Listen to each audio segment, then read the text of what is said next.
The why question is just a silly question. We humans are obsessed with purpose.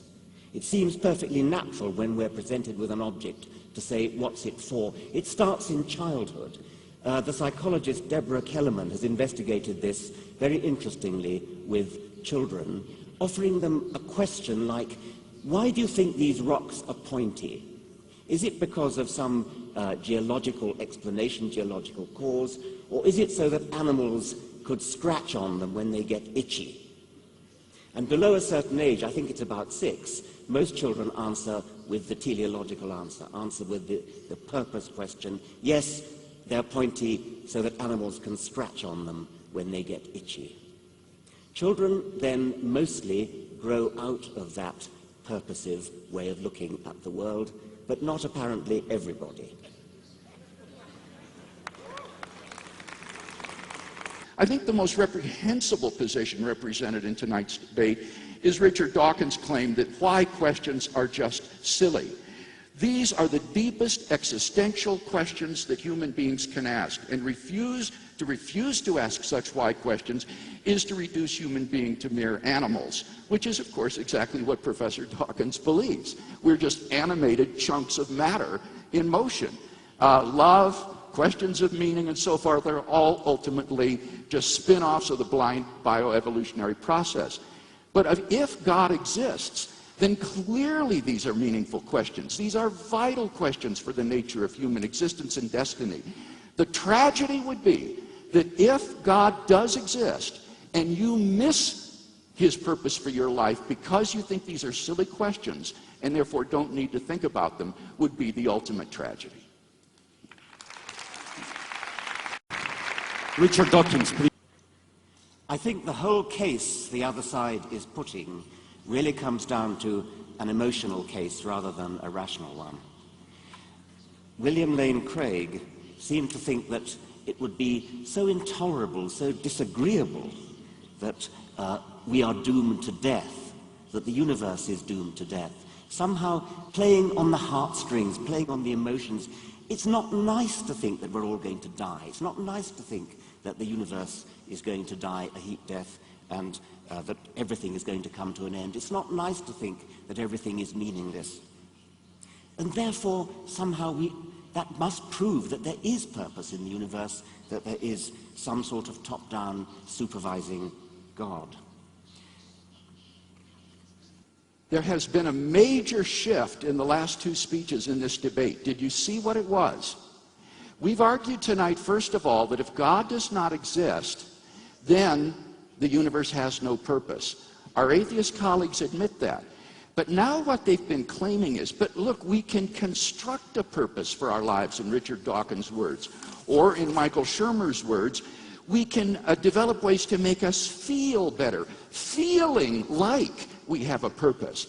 Now, you see, this just is to say that we can pretend that the universe exists for some purpose. And this is just make-believe. This is the subjective illusion of purpose. But there is, on this view, no objective purpose for the universe.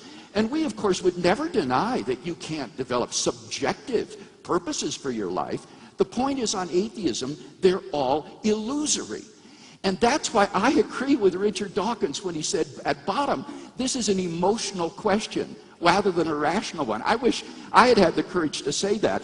I'm convinced that people adopt atheism, at least tonight, primarily for emotional rather than rational purposes. The rational arguments tonight all have supported theism. But you cannot live as though your life were purposeless and meaningless. And therefore you adopt subjective illusions of purpose to make your life livable. And that's why I think atheism is not only irrational, it is profoundly unlivable. You cannot live consistently and purposefully within the context of an atheistic worldview. He claims that the property of being good is identical with the property of creaturely flourishing. And he's not offered any defense of this radical identity claim.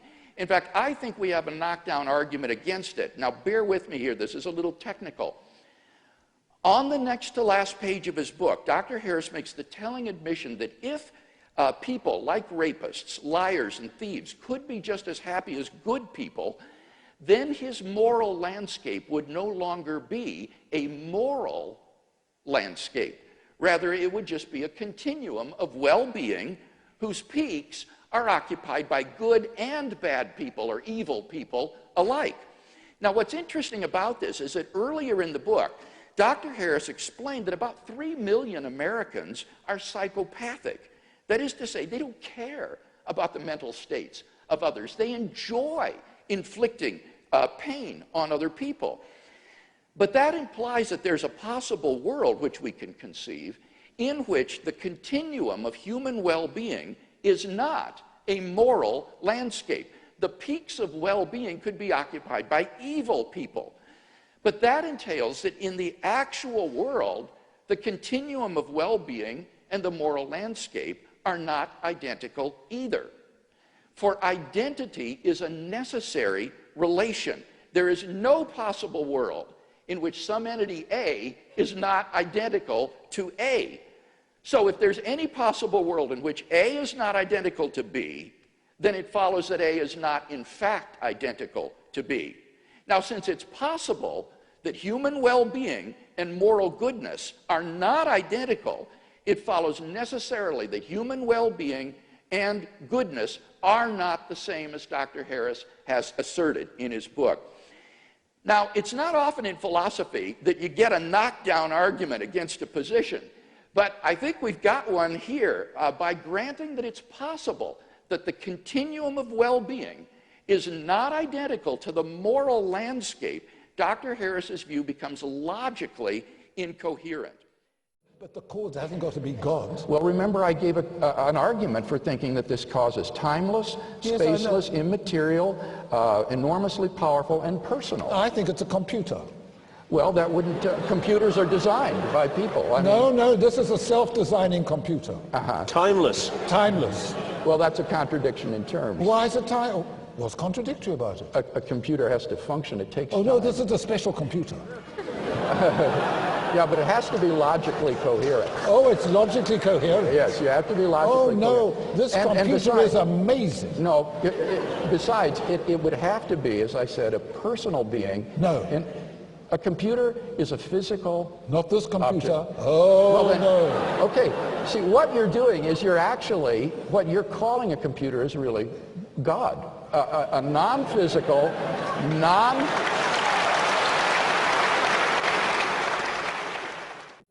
Here's an any kind of argument.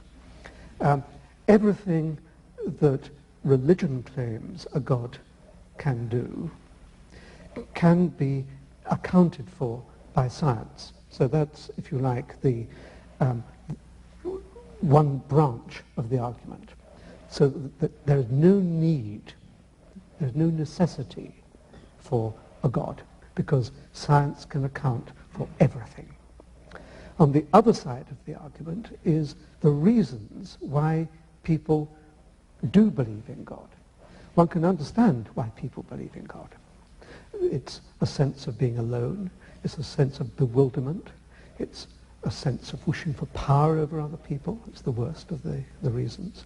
It's simply a sense of bewilderment. It's a sense of being alone. And you know these feelings far better than I, because you obviously believe in them. But there's taken together with a reason why people believe, desperate to believe, together with the fact that you don't need actually a God, in a sense amounts to an argument against the existence of God.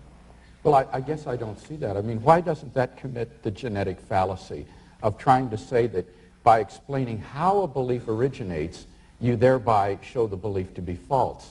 Even if it were true that belief in the existence of God were the product of fear and anxiety and so forth, which I don't for a minute admit, but even if it were, that's simply a genetic fallacy to say that because that's the way the belief originates, that therefore the belief is false. But that's only one half of the argument. I'm not saying that that alone is adequate, and I'm not saying that the fact that science can account for everything alone is also adequate. But taken together, the fact that science is omnipotent, and the fact that I can understand why people like you desperately want to believe in God. That is an argument against the existence of God. But two fallacious arguments put together don't make a sound argument, right? But yes, I do deny that science... So what can't it account for? Well, had you brought that up in the debate, I had a number of examples that I was going to give. I think there are a good number of things that cannot be scientifically proven, but that we're all rational to accept. Let me list 5. Logical and mathematical truths cannot be proven by science. Science presupposes logic and math, so that to try to prove them by science would be arguing in a circle. Metaphysical truths, like there are other minds other than my own, or that the external world is real, or that the past was not created 5 minutes ago with an appearance of age, are rational beliefs that cannot be scientifically proven. Ethical beliefs about statements of value are not accessible by the scientific method. You can't show by science whether the Nazi scientists in the camps did anything evil as opposed to the scientists in Western democracies. Aesthetic judgments, number 4, cannot be accessed by the scientific method because the beautiful, like the good, cannot be scientifically proven. And finally, most remarkably, would be science itself. Science cannot be justified by the scientific method. Science is permeated with unprovable assumptions. For example, in the special theory of relativity, the whole theory hinges on the assumption that the speed of light is constant in a one-way direction between any 2 points A and B. But that strictly cannot be proven. We simply have to assume that in order to hold to the theory. But you're missing the whole... So put that in your pipe and smoke it. Yeah, okay. If you believe that you have some set of objective moral values, I would say, well, why should I believe that you have them? I mean, how are you going to know? Well, you're going to have to do the same thing as anybody else who has relative moral values to try to show why your values are better and right and they work correctly and they have this, all of those things you'll have to go, you can't tell the difference between absolute objective values and relative ones. It's just a fact. You don't think that you can tell that we ought to love a child rather than torture and sexually abuse a child? I think that's a good idea, to love a child. I think it's a good idea. It arises from our biological heritage. It's natural and normal for us. But one isn't morally different from the other? No, I think it's that they're morally different. It's bad to inflict harm. That's why I criticize God in the book of Job. He has inflicted unmerited, undeserved suffering on totally innocent people. And you think that's wrong of God? I think that's wrong of God. On what basis do you make that value judgment? I think it's bad to inflict suffering and a harm on other people. Why? What do you mean, why? Why is that wrong on a naturalistic worldview? The Nazis thought it was all right to do that to Jews. They did, and that's because morals are created by societies. And that society created a system that made those people see with such hatred. And we have many differences in moral opinions in some. Right. On the one hand, you want to make value judgments like God was wrong to do this to Job.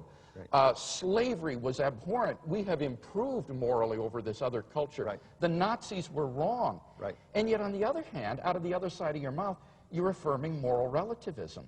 You have no transcendent anchor for these values, and hence you're lost in a sea of sociocultural relativism. You were correct in everything you said till you said I was lost.